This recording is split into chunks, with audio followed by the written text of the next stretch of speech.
महाराष्ट्रामध्ये दिवसाढवळ्या गोळीबार होत आहे, तर बंदुकीचा परवाना कसा भेटला जातो, तर याची प्रोसेस अगदी सोपी आहे। जिल्हा दंड अधिकारी कार्यालय, तहसील कार्यालयाला जाऊन आपल्याला अर्ज करावा लागतो। अर्ज केल्यानंतर तुम्हाला फॉर्म ए भरायला लागतो, त्यामध्ये तुमचे डिटेल्स भरावे लागतात। तुमचा व्यवसाय काय आहे, नोकरी करता का, उद्योगधंदा करता, तुम्हाला गरज कशासाठी आहे, हे सर्व माहिती पुरवल्यानंतर ती माहिती पोलीस मुख्यालयामध्ये द्यावी लागते। पोलीस मुख्यालय त्यानंतर ती माहिती तपासण्यासाठी ते स्थानिक पोलीस चौकीशी संपर्क साधतात, तुमच्या जवळच्या घराजवळच्या। त्यांच्यासोबत व्हेरिफिकेशन केल्यानंतर तुम्हाला बंदुकीचा परवाना भेटतो।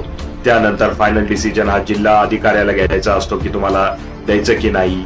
या सर्व गोष्टी झाल्यानंतर तुम्हाला परवाना भेटल्यानंतर मग तुम्ही बंदूक खरेदी करू शकता सरकारी बंदुकीच्या दुकानांमधनं। आणि तुम्हाला 100 गोळ्यांचं लिमिट असतं खरेदी करताना, वर्षभरात 200 करू शकतात। आणि त्यानंतर पुन्हा खरेदी करायची असेल तर प्रत्येक गोळी कुठं वापरली याचा हिशोबही द्यायला लागतो। बंदुकीचं लायसन भेटल्यानंतर आपल्याला अंदाजून गोळीबार करता येतो का, तर अजिबात करता येत नाही मित्रांनो।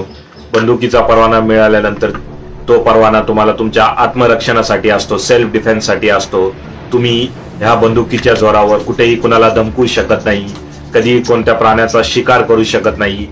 कोणताही सार्वजनिक सण असेल, दिवाळी असेल, गणपती असेल, नवरात्र असेल, त्यावेळेस तुम्हाला तुमची बंदूक ही जवळच्या पोलीस स्टेशन मध्ये जमा करावी लागते। तसंच तुमचा जो परवाना असतो बंदुकीचा तो तुम्हाला तुमच्या जिल्ह्यापुरताच मर्यादित असतो, त्यामुळे तुम्ही तुमची बंदूक घेऊन इतर जिल्ह्यांमध्ये प्रवास नाही करू शकत। त्याचा वापर हा फक्त तुमच्या जिल्ह्यापुरता असतो, तुमच्या कामकाजाचं जे क्षेत्र असतं तेवढ्यापुरताच मर्यादित असतो। कोणतेही नियम मोडले तुम्ही तर तुम्हाला 2 वर्षाचा तुरुंगवास येऊ शकतो। तसंच तुमचा परवाना बंदुकीचा कायमचा रद्दही होऊ शकतो। त्यामुळे तुम्हाला बंदूक घेऊन अंदाजून गोळीबार करायचा असेल तर PUBG खेळा आणि त्यामध्ये गोळीबार करत राहा। एनिमीज आहेत, फॉलो मी। शिफारशी कोणाच्या आहेत? लक्ष्मीपूजनाच्या दिवशी गाड्या पोचताना वर गोळ्या हाणतात तुम्ही, आणि बापाचं लायसन आणि पोरगा पिस्तूल लावतोय। काय चाललंय या बीड जिल्ह्यामध्ये? आणि हे लायसन कोणी दिले त्यांना? रद्द करावेत। आणि हा बंदूक बाळगणाऱ्या पोराचं नाव काय आहे? निखिल फड।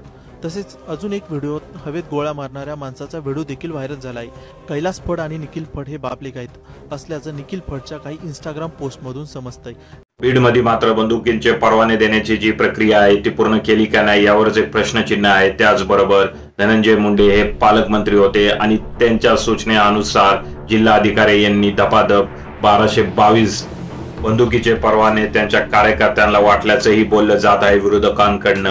त्यामध्ये बंदुकीचा परवाना आईच्या नावाने वापरतोय मुलगा, परवाना बापाच्या नावाने वापरतोय मुलगा, किंवा उलट सुलट असं कुणी कुणाच्या परवान्याची बंदूक कसं वापरू शकतं हा एक खूप मोठा प्रश्नचिन्ह आहे। कायदा सुव्यवस्था खुलेआम तुडवलेली आहे बीड मध्ये, आणि याला कारणीभूत तिथली जी व्यवस्था आहे राजकीय व जी पोलीस प्रशासनाची एक खराब व्यवस्था आहे त्यालाच आपण ठरवू शकतो। काय वाटते तुम्हाला बीड मधील हे बंदुकीचा जो बाजार आहे त्याला कारणीभूत कोण व्यक्ती आहे? कमेंट करा।